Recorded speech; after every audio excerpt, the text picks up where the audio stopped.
Everybody's still trickling in. So if you're trickling in, we haven't started yet, but we're getting here. All right, so might as well actually just go ahead and start. So last week what did we go over? We went over dojis, hammers, dojis, hammers, spinning tops, I believe is what we went over.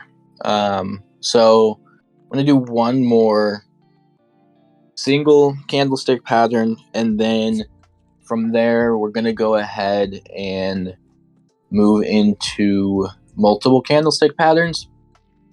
So those are going to produce more the setup opposed to the single ones, but the single ones are good to know to have a base knowledge. They're all going to play into each other. So we'll do one more single stick and then go ahead and hop into multiples. YOLO, yes, there is a recording from last week. Yell at Money, he's being lazy. He hasn't uploaded it, but it does exist. So, for those of you who weren't here last week, pen, paper handy. You're going to want to draw. You're going to want to take notes. You're not going to be able to just watch this and memorize it. It's not how this works. So, get pen, paper handy. Take notes. We'll be all right. So, shooting star, picking up from last week. The shooting star is going to be the last one that we talk about before moving into multiple candlestick patterns. It's a price action. It's a price action candlestick. So typically the price action on this candle is going to be super powerful, which makes it and give it its name, the shooting star. And the shooting star looks very similar to our inverted paper umbrella that we talked about last week. Now, unlike the paper umbrella, the shooting star doesn't have the long lower shadows. So paper umbrella would have had the longer lower shadow down here, something like that. Whereas with our shooting star, it doesn't have our move to the bottom. Now, instead, however, without it having the long lower bottom, it has the long upper body shadow, where the length of the shadow is at least twice the length of the real body. So if you remember our paper umbrella, we had a upper body with a lower wick, which gave us our shadow that was 2 times the length of the body. So this is just inverted of that. Now our upper band wick and upper shadow is 2 times the length of the body for the shooting star. Now, the color of it doesn't really matter, but the pattern is slightly more reliable if the body itself is red, but it doesn't have to be.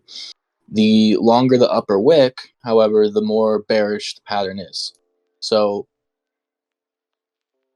ideally, something like this to give it, some extra credibility, you want it to be super high up there and then come back down and close. It's not a perfect world, so that doesn't happen. But this is a solid example of what that would look like. How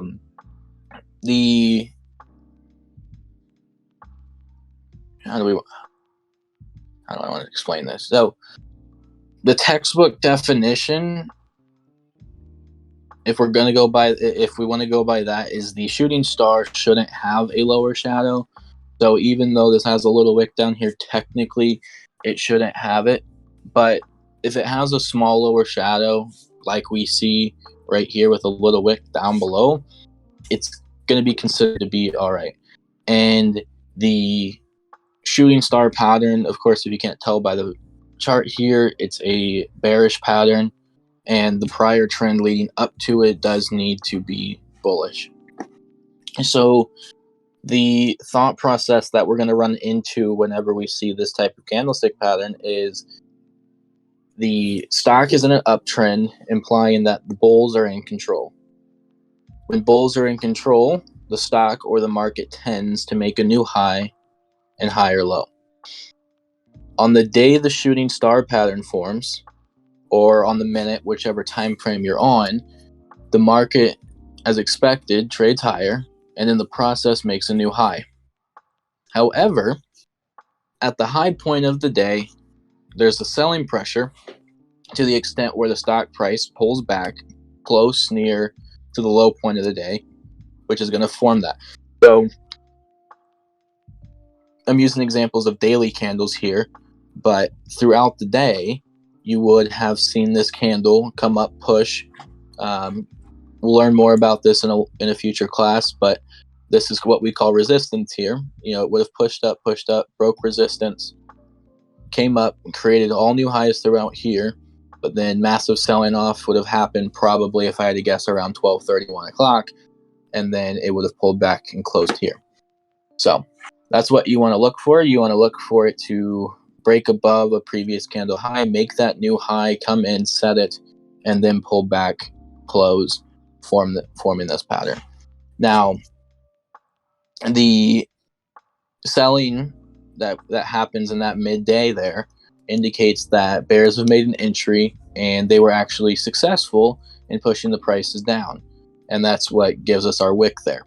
The expectation now is that bears will continue selling over the next few trading sessions. Hence, you guys should be looking for shorting opportunities or put options on the equity whenever you see this pattern moving forward. Let me pull up this next example here. So this one formed right at the perfect top of an uptrend. So let's see, data wise, this opened at like 14.25, had a high of 14.50, a low of 14.10, and a close at 14.7 and 14.20, we'll call it. So the setup for this would be to initiate a trade around that 14.20 mark on the same day that the shooting star forms. Now, I'm talking about the risk taker side. For those of you who were here last week, you know what I'm talking about when I say risk on versus risk off trader. If you don't worry about it. You'll just have to watch the recording back from last week and you better get it. But just take notes that we have two different types of traders in our examples when we talk about it's our risk on and risk off trader. So our risk on trader is going to look to initiate a trade at our close on this candle at 14.20, basically on the exact same day the shooting star forms. Now they're going to do this once they're able to confirm a few things.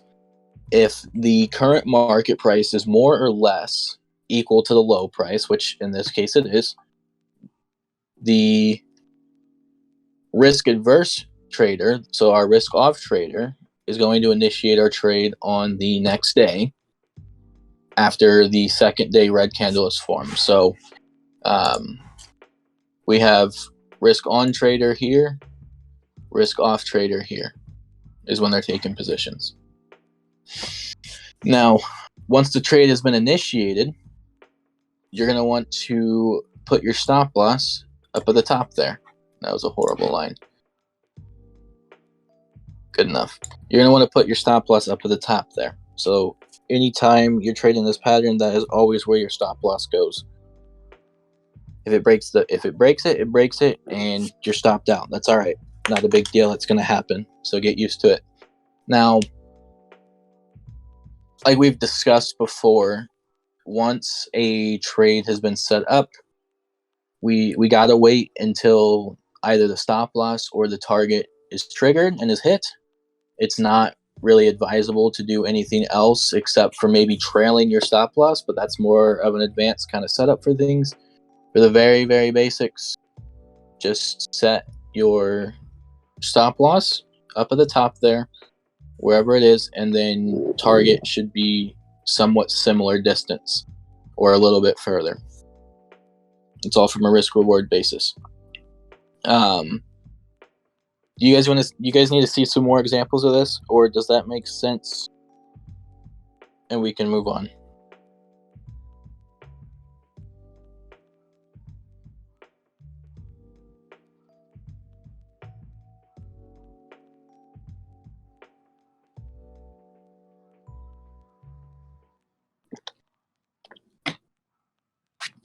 Okay. If I need to, I can show about two more examples on it, but if not, then we're okay. Perfect. So that's going to be it for our single candlestick patterns. There's tons more you can go and look up on your own and figure out. Those are just kind of the main. Well, I think we did total of 4 now at this point. So learn those, get good with them, research them, look them up on YouTube, Google, if you need more information. Now, multiple candlestick patterns. They're a bit trickier. Now, in a single candlestick pattern, the trader just needs one candlestick to identify a trading opportunity. However, when analyzing multiple candlestick patterns, the trader needs 2, sometimes 3, to identify a trading opportunity. And this means if you're a longer term trader, you're going to need 2 to 3 days or trading sessions to see this pattern form. If you're intraday, it can form a lot quicker, but even on the 5-minute or 15-minute time frame, you are going to be waiting 15 to 45 minutes to see the pattern evolve, and that's okay. Patience is everything. Now, the first one I want to talk about and get into is going to be our engulfing patterns. The engulfing pattern needs 2 trading sessions, or 2 trading candles rather, to evolve. And in a typical engulfing pattern, you're going to find a small candle on day 1 and a relatively long candle on day 2, which appears as it engulfs the candle on day 1. If the engulfing pattern appears at the bottom of the trend, it's called a bullish engulfing pattern. And if the engulfing pattern appears at the top of the trend, it's called a bearish engulfing. Let me pull this up. It would help if I showed an example. There we go. So this is an example of a bullish engulfing. The bullish engulfing pattern is a 2 candlestick pattern, which appears at the bottom of the downtrend. As the name suggests, this pattern is a bullish pattern, which prompts the trader to go long. The 2-day bullish engulfing pattern is down there. It's circled for ease of understanding, and our prerequisites for this type of setup are going to be as follows. So, step 1, the prior trend should be a downtrend. Number 2, the first day of the pattern should be a red candle, reconfirming the bearishness of the market. So, like here, we have our downtrend red candle confirming that the market's still bearish. Number 3, the candle on the second candle, or in this example on our second day, should be I know mine's blue, but if you're running red and green, this will be green. So it should be green long enough to engulf the entirety of this candle. So you see here we have our open at the bottom. It's lower than the candle. We also have our close that is higher than the body of the candle. So this candle here is engulfing this candle here. Now, the thought process behind it all is that the market is in a downtrend with prices steadily moving down. On the first day of the pattern, the market opens low, makes a new low, and this is what forms our candle, our first red candle. On the second day, the stock opens near the closing price of day 1 and attempts to make a new low. However, at the low point of the day, there is a lot of buying interest that comes in, which starts to drive the price higher and close higher than the previous day's open. And that's what forms our engulfing candle, whether in this example blue, for you guys most likely green. Now, price action also suggests that bulls made a very sudden and strong attempt to break the bearish trend, and they did so successfully in this case, given the candle that we have printed on the screen. Now, the bears would not have expected this to happen, and bull's action kind of rattles the bears, causing them some little amount of nervousness technically whenever we're talking about a market psychology standpoint. So whenever we see this type of thing happen, it's relatively safe to assume that you can expect it to continue over the next few trading sessions, which is going to, of course, drive prices higher.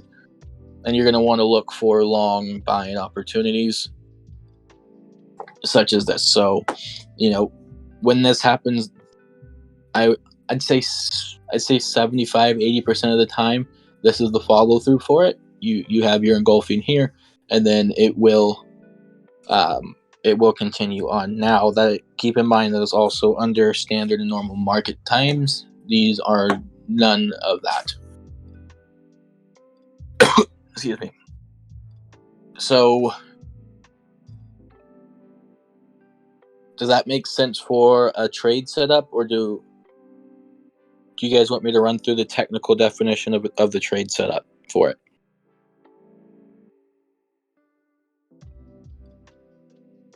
I can do both, doesn't matter.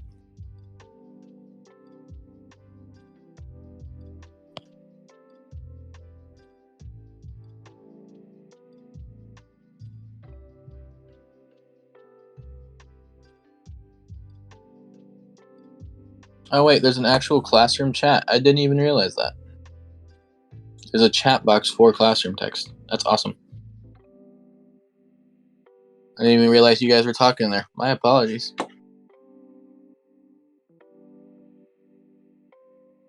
Fruity, you've been overruled by the other people. All right, let's go through the technical setup of it.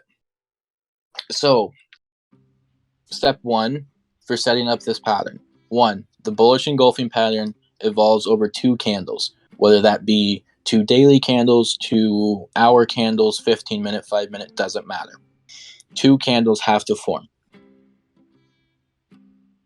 And it has to look like this. You have to have a downtrend, like we see here, followed by a upward trend candle engulfing our downward trend candle. Our suggested buy price is the close of our bullish candle. So if I were to take this trade, I'm going to look for a buy right around here. Our risk on trader is going to take the trade, is really going to take the trade here. Now our risk off trader is probably going to take the trade more around here once they wait for the confirmation of the next day follow through. If the day after our bullish candle is a red candle and moves back down, that allows our risk off trader, of course, to not take the trade, where our risk on trader has already taken the trade and is in. So we there's pros and cons to doing it. Now, on a personal note, in a multiple candlestick pattern where the trade evolves over two or more days, it's worth it to be a risk taker opposed to a risk adverse trader. In a single candlestick pattern formation, it's usually kind of in a better interest, at least from a risk standard, to be that risk off trader. Now, whenever we do have setups on two or three candlestick patterns, I'm always going to be the risk on individual, and it's usually better because you have more of a confirmation standard and backing to base the trade off of. So keep that in mind. Now, back to how you kind of set this up, your stop loss is going to be, so if you see here, both of these candles made two different lows. Whichever one of these is lower is the one I would place my stop loss on. You can place it on the shorter one. It's truthfully a personal preference, but I believe the textbook definition of this says you place it on the lowest one, I believe. Ugh.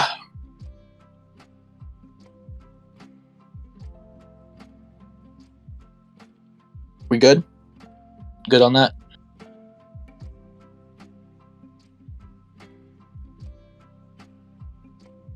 Actually, let me show one more thing. Let's stop with that.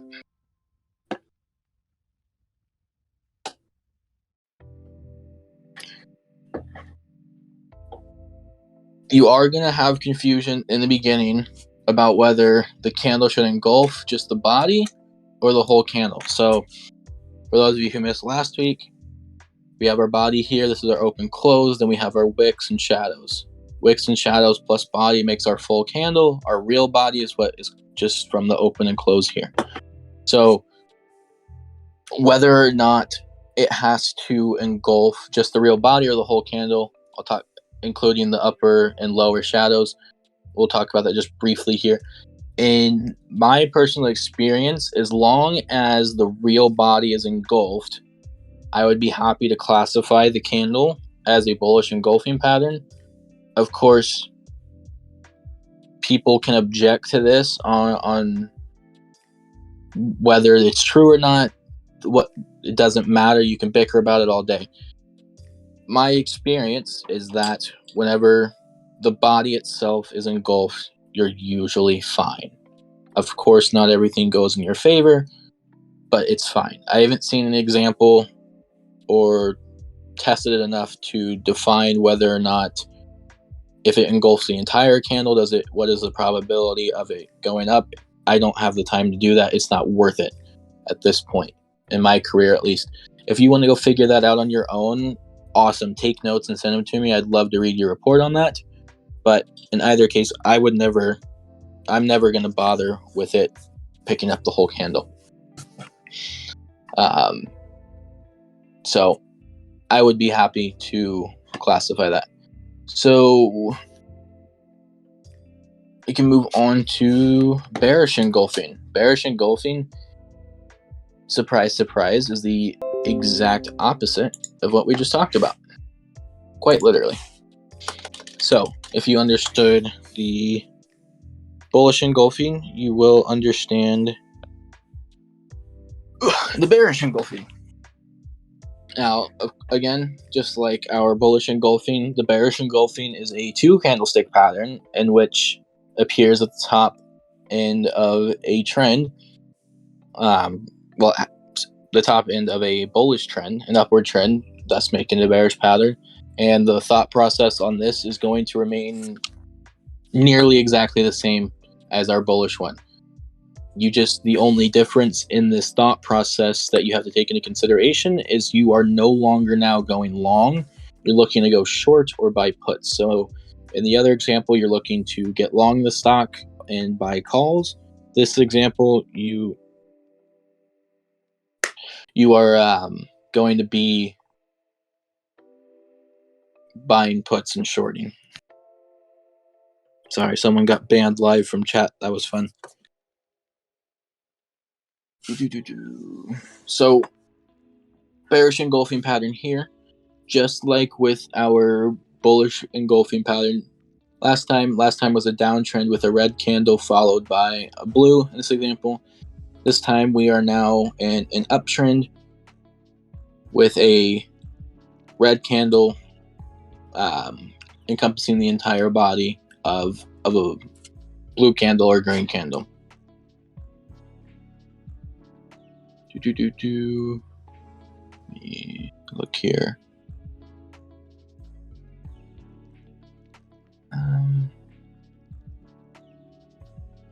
How deep do you guys want to get into this? I'll show who in here was here from last week?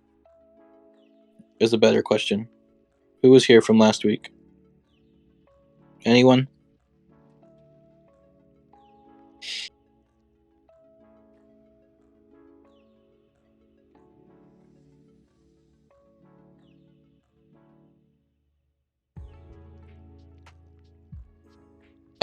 So if you were here last week, you're going to know what a doji is. If you're not, then we will go ahead and show this anyways, and then you can come back to the recording and understand this. So, JK and Stalker, you guys were here last weekend. What is the definition of our doji candle, and what does it tell us?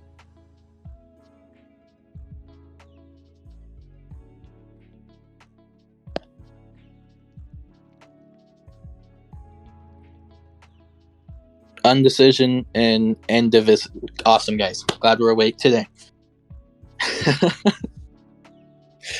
Anyways, so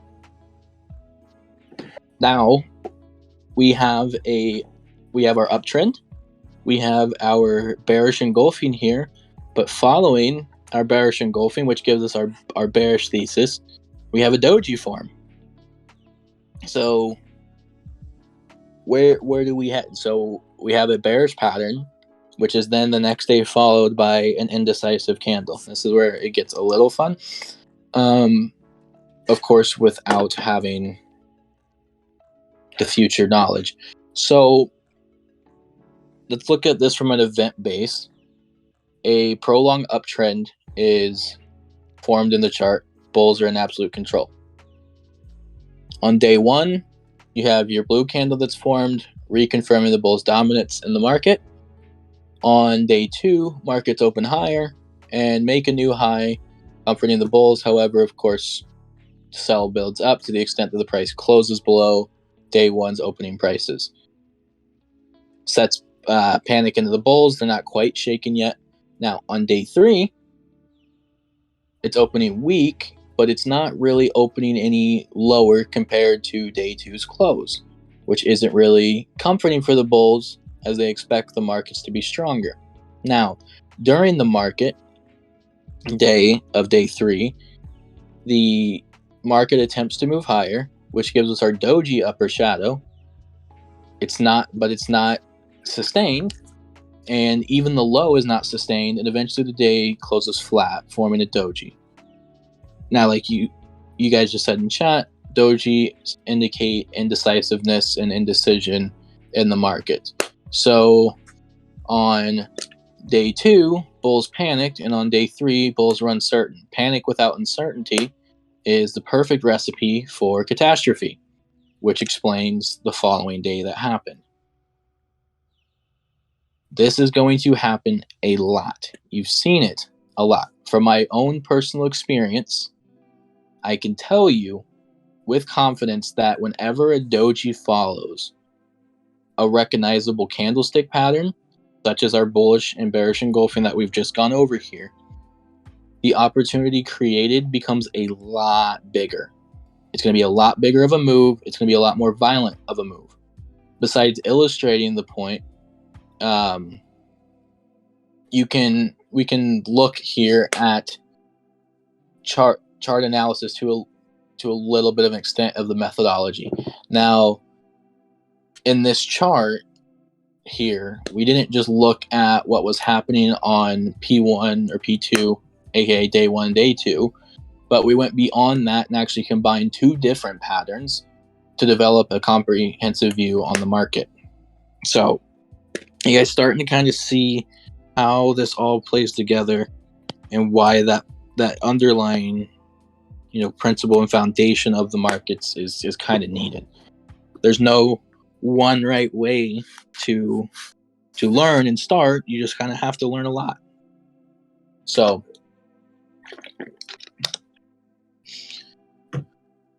excuse me. So again, we had our bullish engulfing that we just talked about here today, and then our doji that we talked about yesterday, all forming within the same kind of pattern. So in this example, in my experience, if it's a bearish engulfing followed by a doji, it's going to be a big move to the downside. If it's a bullish engulfing followed by a doji, it's going to be a big move to the upside.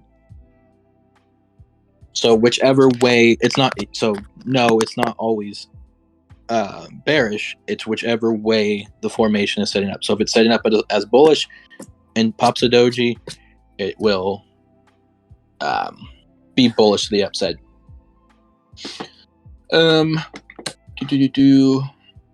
Covered engulfing. So let's go ahead and talk about piercing. All right, piercing pattern. Even if the doji is red or green, yes, whether the doji is red or green doesn't matter.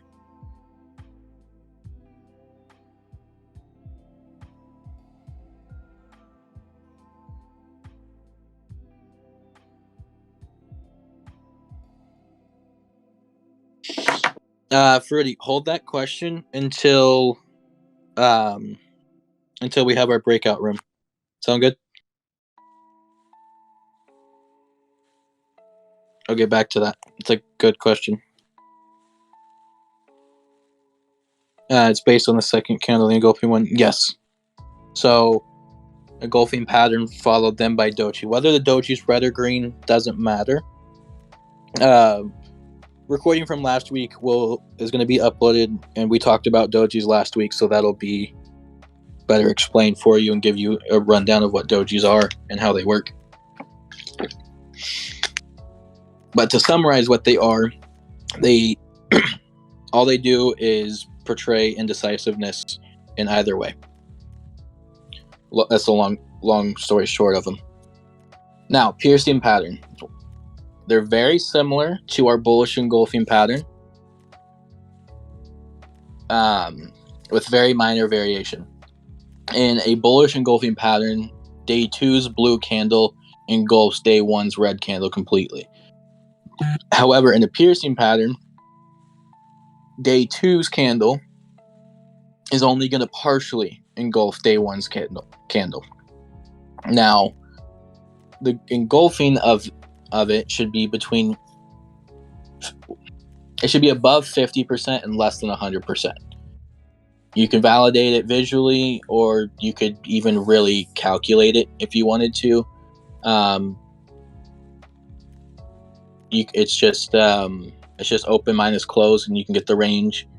So, say your range is 12 on the day, your secondary candle's range needs to be at least 6 or greater, but less than 12.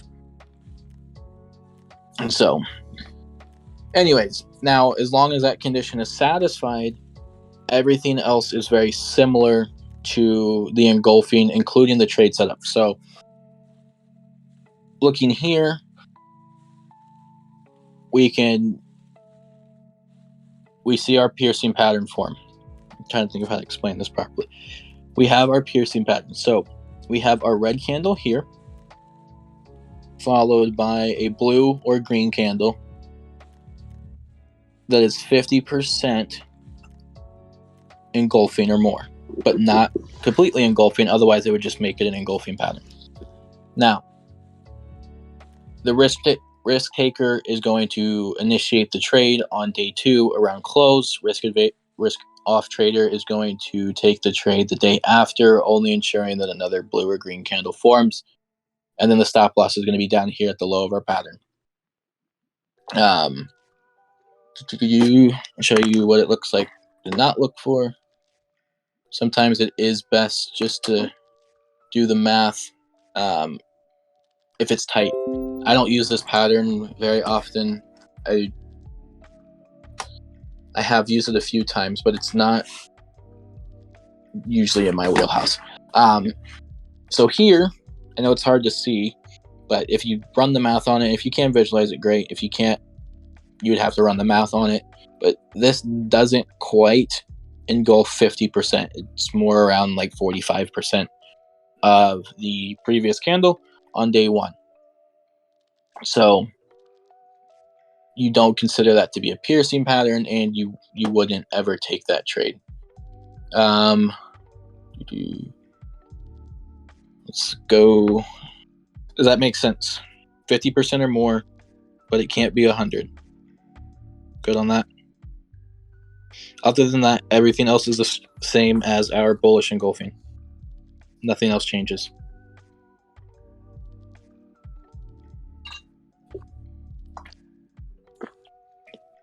Stalker, Art Arc, JK. Good. All right, cool. I'm gonna start calling on people. I'll be that mean teacher who makes you speak when you don't want to speak.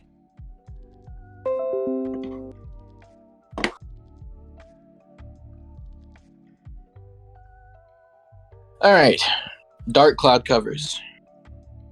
The dark cloud cover is very similar to our bearish engulfing with a minor variation. Take everything that I just said in the last sentence, or not the last sentence, the last pattern, our piercing pattern, and inverse it. So it's the same thing as our piercing pattern, it's just flipped around, and it's called a dark cloud cover. So again, it doesn't engulf the entirety, but in this example here, it is greater than 50%, but less than 100. So it doesn't completely engulf, but it also is above 50%. So literally the exact same thing as our last pattern, just flipped around. No big deal. Good. Got it. Take a picture if you want. Save it for later.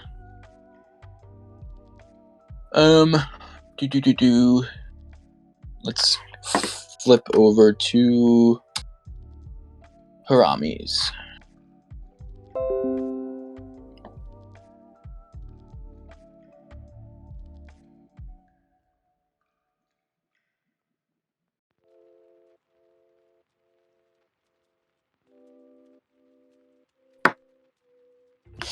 All right, Haramis.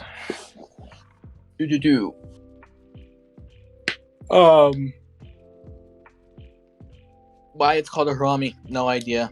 If anyone knows Hindi, I'm pretty sure that's a Hindi word. Let us know in chat. That'd be cool. I'm not gonna Google it right now though, or maybe it's Japanese. I think it's Hindi though. Anyways, doesn't matter.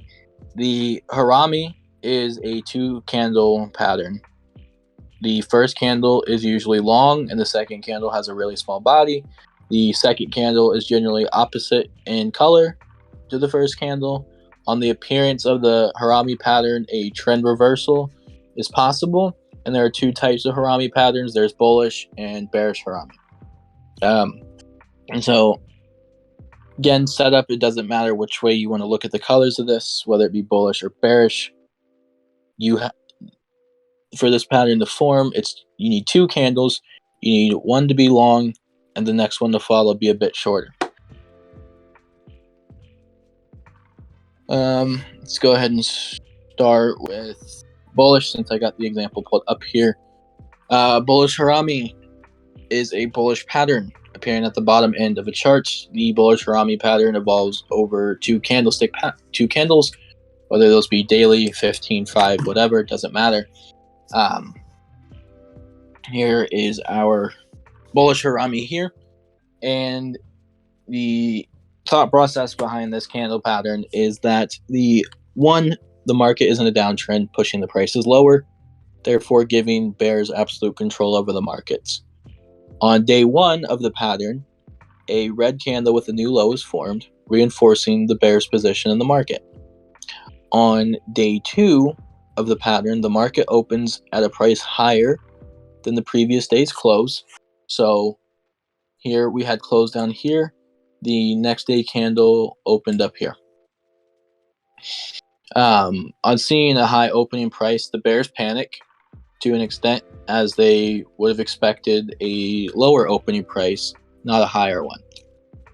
The market gains strength on day 2 and manages to close on a positive note, thus forming our blue candle here in this example, or green for you guys.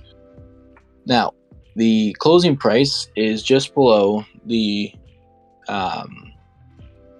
previous day's opening price, so it didn't quite get all the way up there, and that's all right.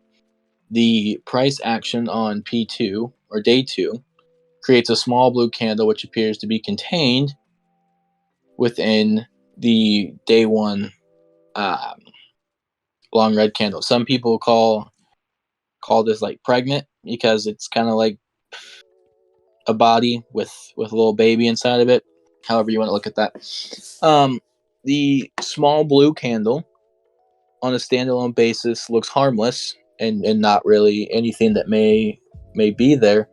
But what it really causes is the panic that the fact of a bullish candle appearing all of a sudden after, a lot of selling pressure coming over, days or weeks. The blue candle doesn't only encourage the bulls to build long positions, but it causes uncertainty and it shakes up the bears to an extent to where they're going to kind of pull back on their selling pressure, which is going to give us our room to move to the upside.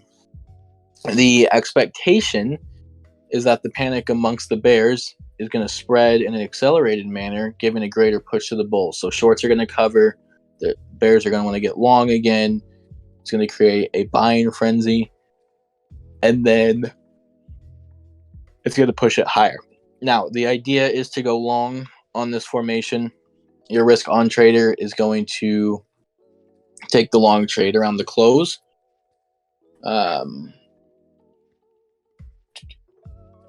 You're going to take it on the close here.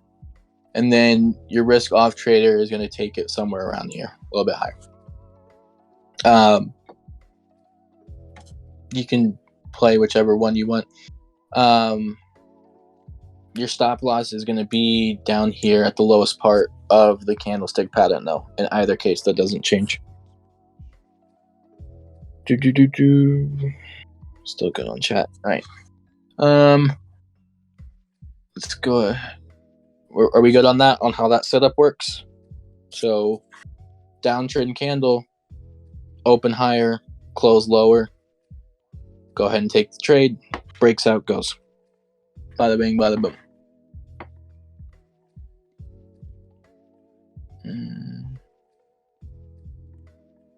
If I'm going too fast or if any of these don't make sense, I do have other examples of other circumstances of things that can happen.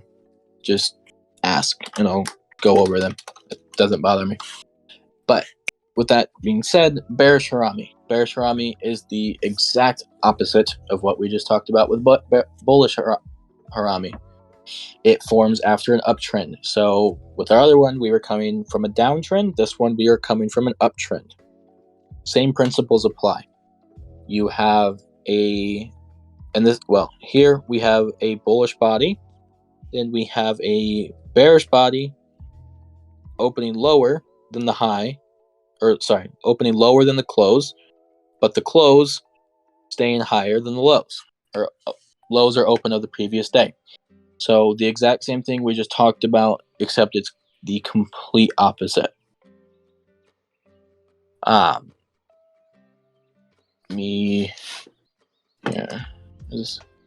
So we'll just kind of set this up. So market's in an uptrend, bulls are in control. Day one, market trades higher, makes new high, closes positively, forming our blue candle here, right here. Trading action confirms that bulls are dominant in the market. On day two, opens lower, which displaces bulls and sets a bit of panic onto the bulls. Market continues to trade lower, where it closes lower than the previous, and it closed lower, but it closed lower in general, but not lower than the open. Negative drift causes panic.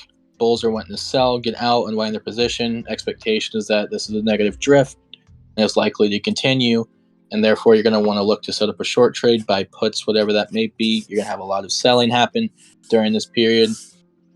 Going to typically move. When you take this trade, I'm always going to be a risk on trader in a multiple candlestick pattern. Always, 100% of the time, without a doubt. I'm always risk on because I have more confirmation than just a one candlestick pattern.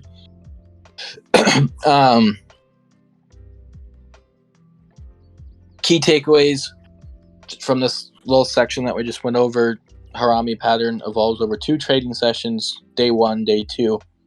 Day 1 of the pattern forms a long candle, and day 2 of the pattern forms a small candle, which appears as if it's been kind of put inside of day 1's candle. Bullish Harami candle pattern is formed at the lower end of a downtrend, and then a bearish Harami candle pattern is formed at the top end of an uptrend. The stop loss on a bullish Harami pattern is the lowest price on either day 1 or day 2, and the stop loss on a bearish Harami pattern is the highest price between day 1 and day 2. Good?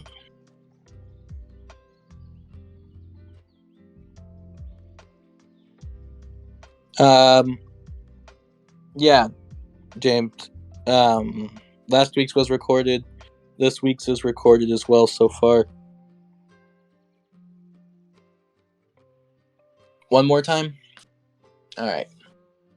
Takeaways. 1. Harami pattern forms over 2 days or 2 candlesticks. They don't have to be days. Whatever time frame you're on is how they're going to form. Day 1 of the pattern forms a long candle, and day 2 of the pattern forms a small candle, which gives it that appearance of kind of being... the last one? The stop loss on a bearish Harami pattern is highest price between day 1 and day 2. That one? Okay, gotcha. Thank you for not making me say that all again.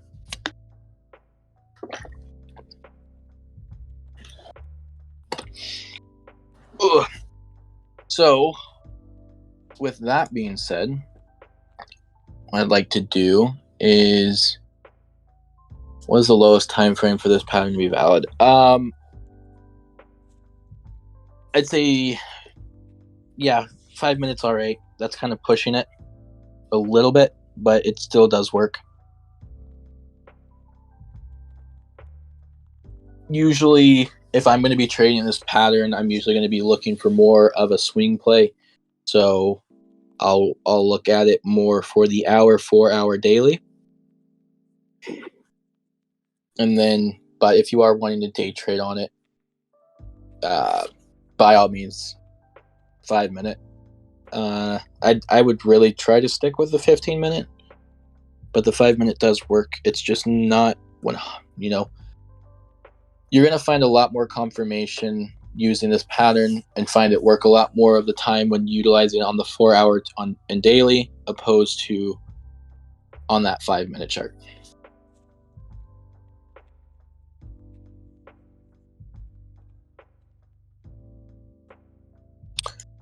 So I'm going to make a grave mistake here, and I'm going to allow you all to speak.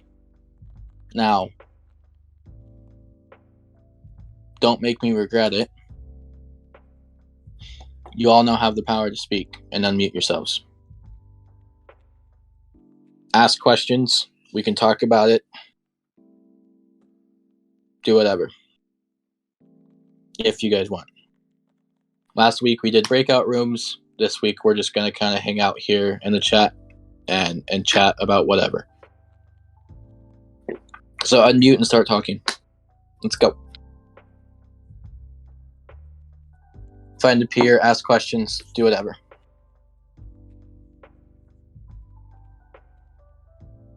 Nothing to talk about. All right. So everybody understand everything? Good to go? Ready to go out and trade using these?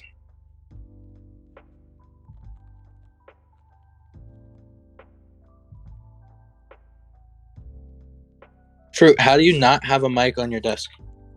Goodness.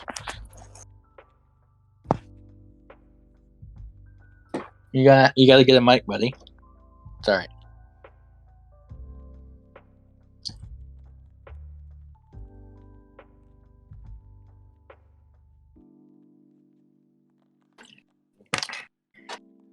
Hey, if I'm doing that good of a job, I'll take it. It's fantastic. Fruits question. Yes, yes, yes, yes, yes, yes, yes. Mm, can you give me a larger time frame on that fruit? Actually, do you just want me to tell you the trade setup for that and how I would trade it? I can give you both.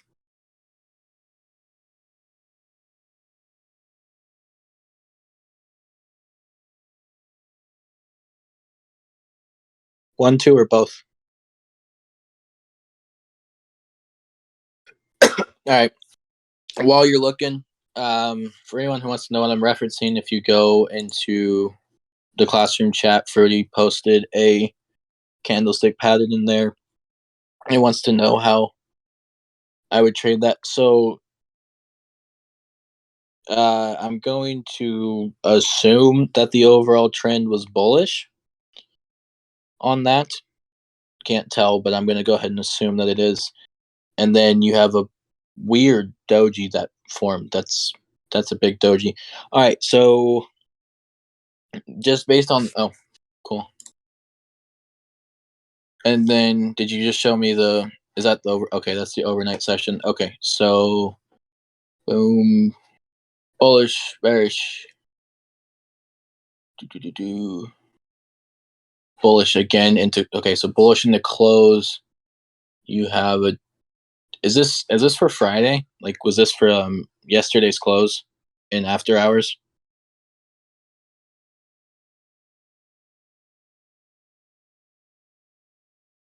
Oh, all right. So it's a close on Friday and after hours. Ignore it.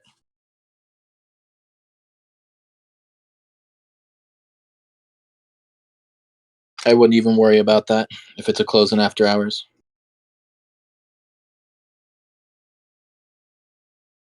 Let's assume it's not though. Assuming that it's not, and this was midday. Oh, you're not okay. Yeah. Well, let's just assume that this happened midday. So you had bullishness, and then you actually that's setting up a flag, but we'll learn more about that later. Um, you have bullishness. You have a lot of dojis actually in the middle of this. So this thing's a hot mess. I wouldn't even touch it. If you are going to touch it if you're going to run it on options, I'm going to run a spread to both the upside and the downside, cover both of our indecision points, and then play it that way. But that's an after hours trade. I wouldn't bother with it. All right. If no one's going to speak, then I'm going to remove the power. That's fine.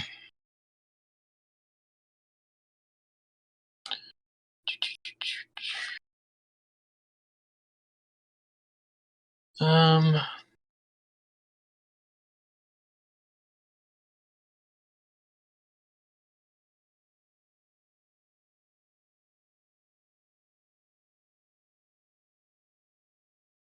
6 years. Not long enough.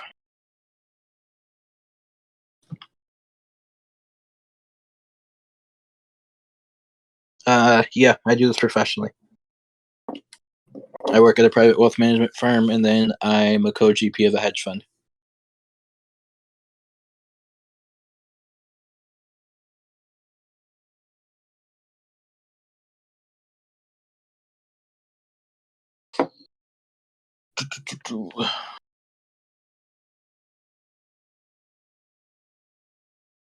Sorry, I'm trying to let my voice rest a little bit. My throat is on fire. Give me a second.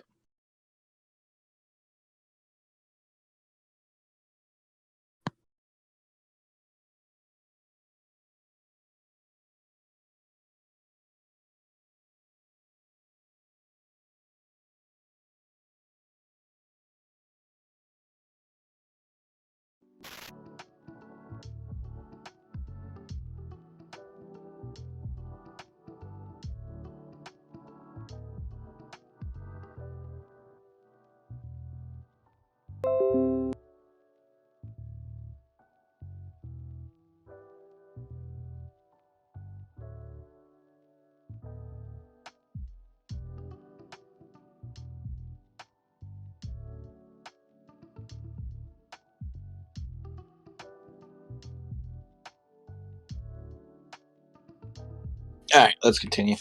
Patterns I trade the most or like the most. I don't trade any patterns, actually. Funny thing.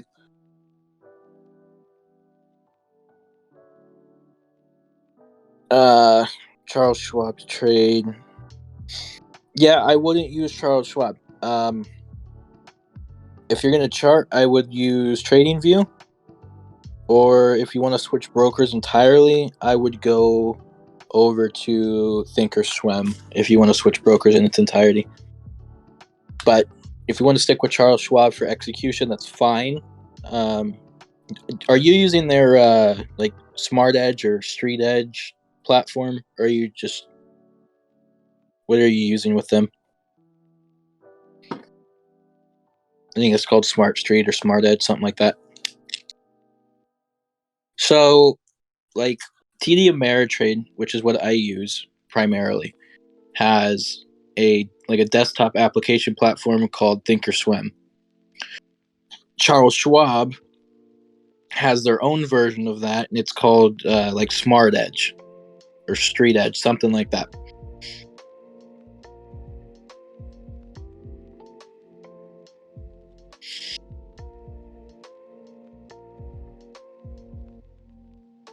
Oh God. Okay. Yeah. So I would start with a trading via subscription if you want, or I would look to download Charles Schwab Smart Edge.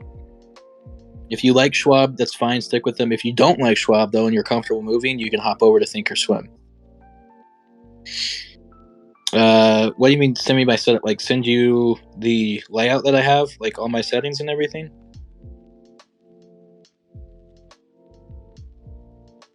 No, I cannot send that. Oh, okay. That makes sense. That's fine. I mean, you do have to pay them, but it's just in a different way. One day, we'll talk about taxes. That'll be a fun day. I can't wait for that day. You guys are going to cry, but I'll have fun. That's what matters.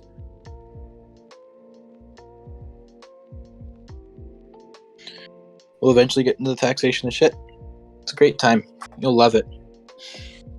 Yes, yay taxes. I don't pay them. Fun fact. It's great.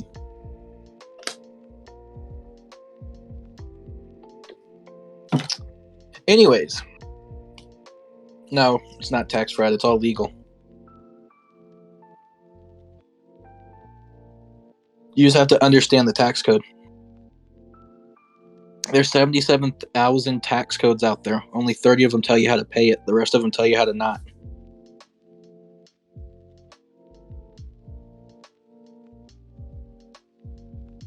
Last year I paid 3%, I believe. Something like that. I think 3.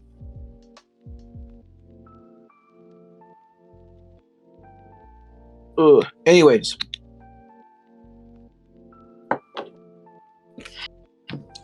We are going to go to what I like to call the gaps. And I'm going to do 2 more candlestick patterns today. These are going to kind of be the last ones we do. We can dive into some extra topics afterwards and kind of do a review and whatnot. If you guys want to, that's fine. But just for right now, plan on this being the last thing I talk about. We are at a little over an hour now, but if we want to keep going, we can keep going. I can talk about this stuff all day. So, gaps ups, multiple candlestick patterns. We're on part 3, morning star and evening star. Now, before we understand what the morning star pattern is, we need to understand 2 common price behaviors. We have gap up opening and gap down opening. Gaps are a generalized term used to indicate both gap up and gap down, and they are a common price behavior. You see it all the time across multiple charts in the market all the time. A gap on a daily chart happens when a stock closes at one price but opens on the following day at a different price. This is where you see stuff like this happen. Can I draw? Gap, gap, gap. I guess there's arrows there pointing to it. I didn't have to do that. Gap up opening. A gap up opening indicates buyer enthusiasm. Bulls are full in control. Buyers are willing to buy stocks at a higher price than the previous day's close. Hence, because of enthusiastic buyers' outlook, the stock or index opens directly above the previous day's close. For example, say, let's say this closed here at 100, opens at 102, gap. This one closed at 105, opened up here at 108, gap. However you want to visualize and picture that, same way. So that's a gap up. Let me pull up a gap down. Boom, boom, boom, boom. Gap down, same thing, just inverse. You have a opening lower down here than your previous day's close. So fill the gap. And we can actually get into gap fill strategies later. Anyways, morning stars. The morning star is a bullish candlestick pattern, which evolves over 3 days or 3 candlesticks. It's a downward trend reversal pattern, and the pattern is formed by combining 3 consecutive candlesticks. It appears at the bottom the bottom end of a downtrend rather. And here, where the encircled part is what our morning star pattern looks like. So down day, doji, up day. Let's dive into it. It has to be in this order. So we'll get into the order here a little bit. So condition 1 and the thought process behind this is the market is in a downtrend, placing the bears in absolute control. Market makes successive new lows during this period. On day 1 of the pattern, as expected, the market makes a new low and forms the long red candle that we see there. The large red candle shows selling acceleration as a continuation of our downward pressure.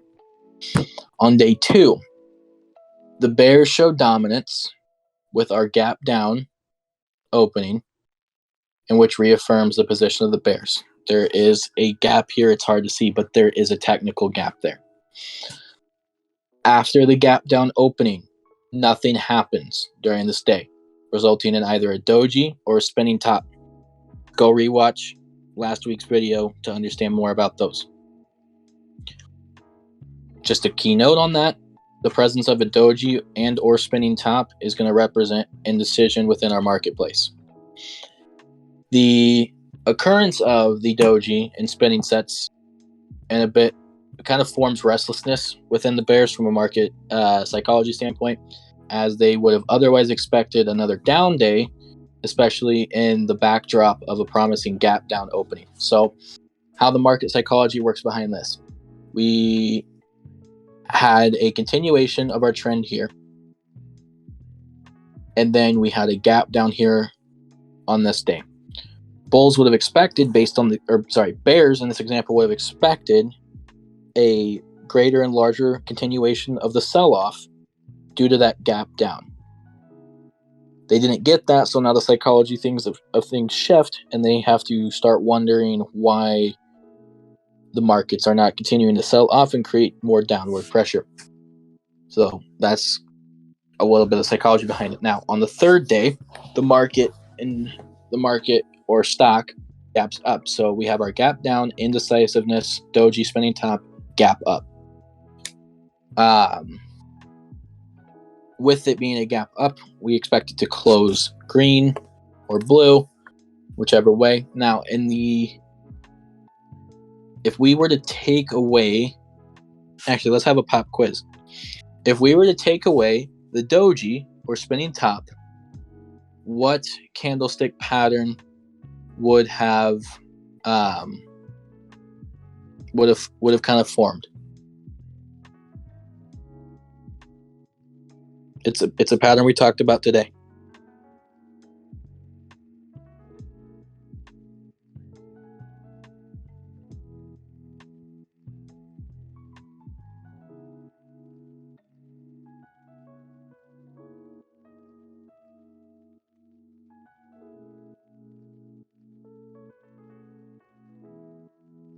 All right, JK got it. That's fine. Boom, boom, boom, boom. Yeah, so piercing, it probably actually would have more formed than engulfing, besides the point.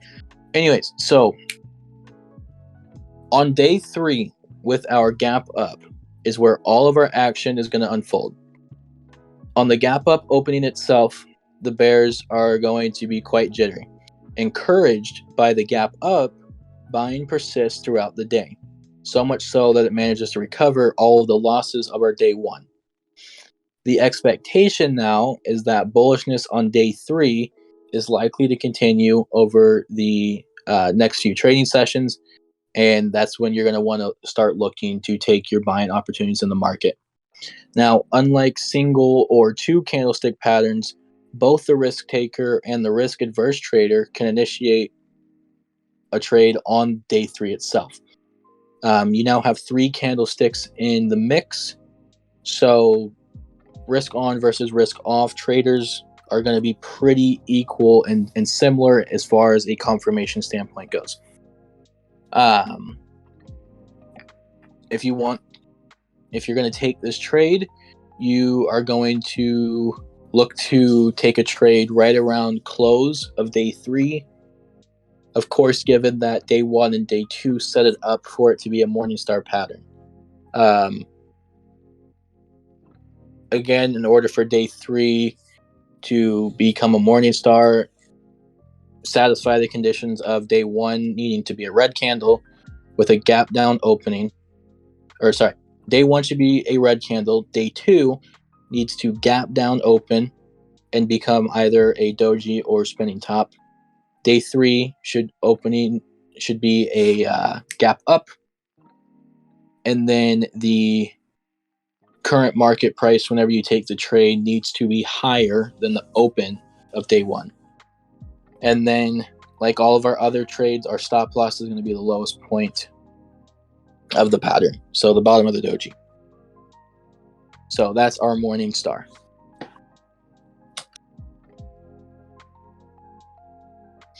Surprise, surprise, the evening star, which is the next one we'll talk about quickly here. Evening star is the exact opposite. No different. Market's in an uptrend. Bulls are in control.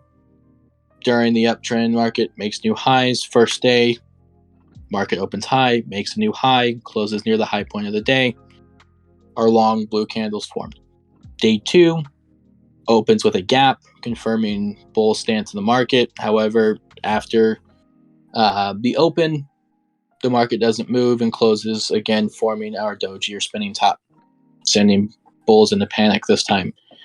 Day 3, market gaps down and progresses on into a red candle, indicating sellers are taking control, giving us the exact inverse of what the last one was. So last one was a morning star. This one is an evening star. So for all of your notes, just flip them. There's no difference, just which way it's going.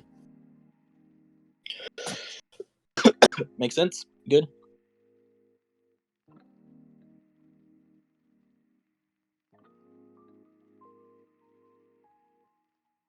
Okay. To kind of summarize everything here as far as entry and exits for all candlestick patterns, not just these ones specifically. So to summarize the entry and stop loss for both long and short trades, keep in mind we really haven't, over the last 2 weekends, we haven't really dealt with entries and exits. I'm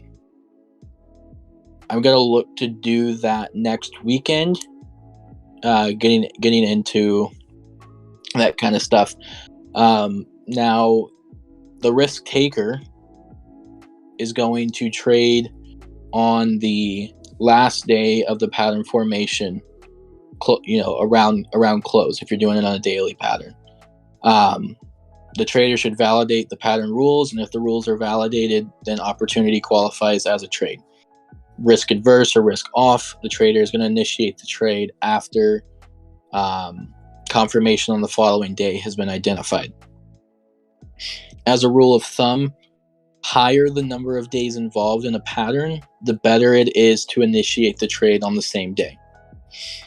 The general rule for stop loss is that for the long trade, the stop loss is the lowest low of the pattern. For a short trade, the stop loss is going to be the highest high of the pattern. So last 2 weeks we've looked at 16 different candlestick patterns. No, this isn't all of them by any means.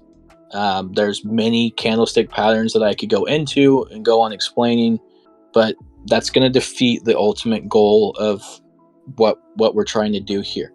The ultimate goal, excuse me, is to understand and recognize the fact that candlesticks are a way of thinking about the markets. You don't need to know all of the patterns. Pick some, rock out with them. Think about driving your car. Once you learn how to drive a car, it doesn't matter which car you drive. Driving a Honda is pretty much the same as driving a Hyundai or Ford. Driving comes naturally, irrespectively of which car you're driving. But likewise, once you train your mind to read the thought process behind a candlestick, it doesn't matter which pattern you see. You're going to know how to react and set up a trade based on the chart that you're seeing. Of course, in order to reach this stage, you're going to have to go through the rigorous learning process of doing so and starting to actually get out there and trade the patterns. So what's some advice I could give? So I would stick with the patterns that we've discussed today and last weekend. I would just stick with those to start. They're some of the most frequent and most profitable patterns to trade. As you progress and start developing trades based on the thought process behind the actions of bulls and bears, it's going to get a little different, but from a baseline, just stick with these ones for now. It'll be all right. At some point, you will, of course, get into placing trades based on thought process behind actions. And of course, that's over time is going to be the best approach to study candlestick. But just for now, that's what you guys can stick with.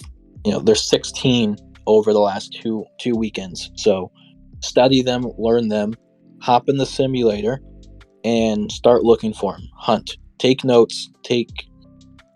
I would take rigorous notes on it when you're starting.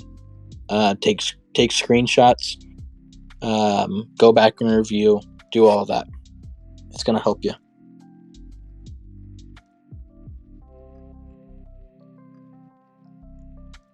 Any questions?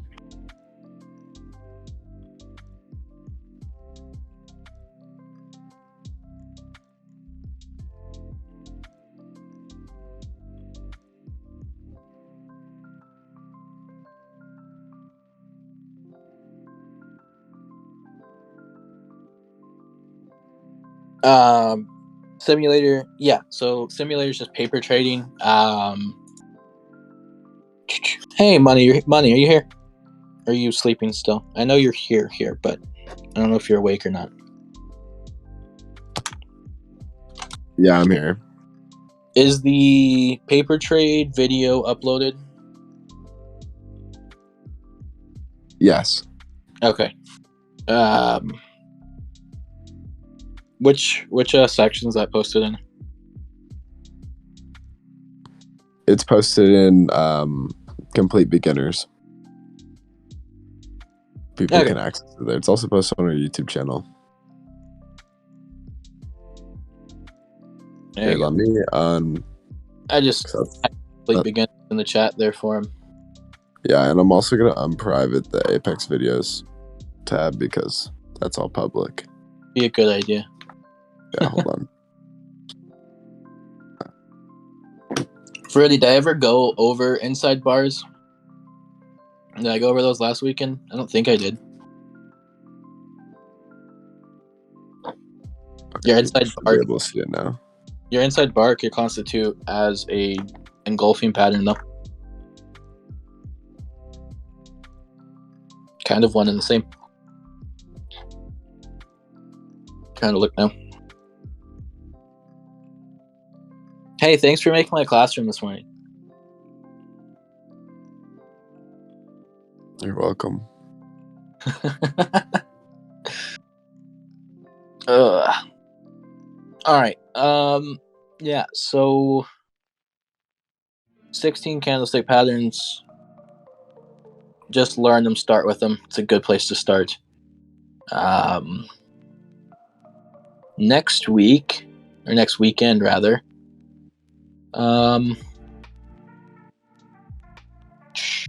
We're gonna dive into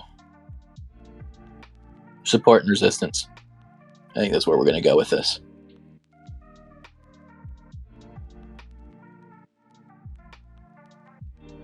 Why do you say that's a good idea? Going from candlesticks price action, or not price action, support resistance. Yeah, support and resistance is good, and then you could also probably throw trend lines in there.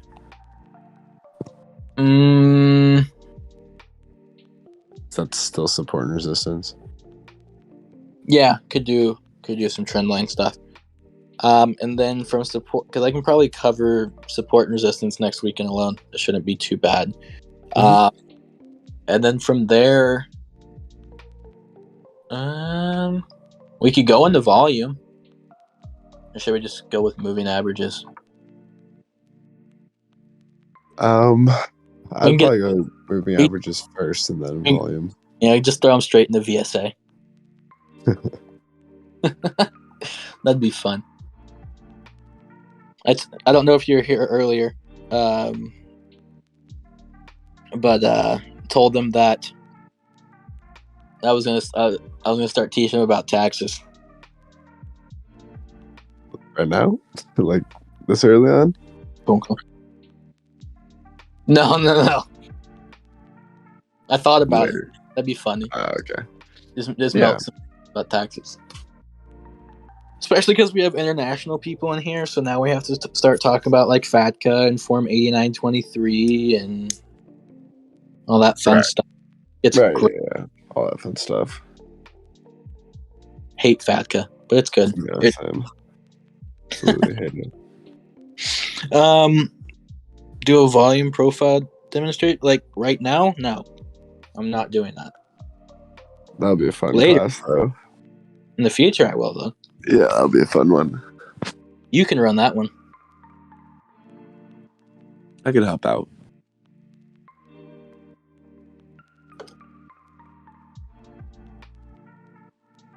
Yeah, we'll do it a different day. All right. No one. Let me make sure I answered. Fibs? God. I'd have to restudy fibs, but I could do a class on fibs. I don't think I've ever used fibs before, to be honest. But. And the course has a huge section on fibs. It's like 25 pages on it. Do we? Yeah, the premium course. Okay. Let me see. It has. I think we have. Okay, yeah, there's 5 subchapters on fibs. Okay. Yeah. Well, in either case, I'm sure I could still. I'll have to go relearn more about fibs, but I could at some point I could host a class over them. Just won't be anytime soon. I have to learn them. All right. If that is all,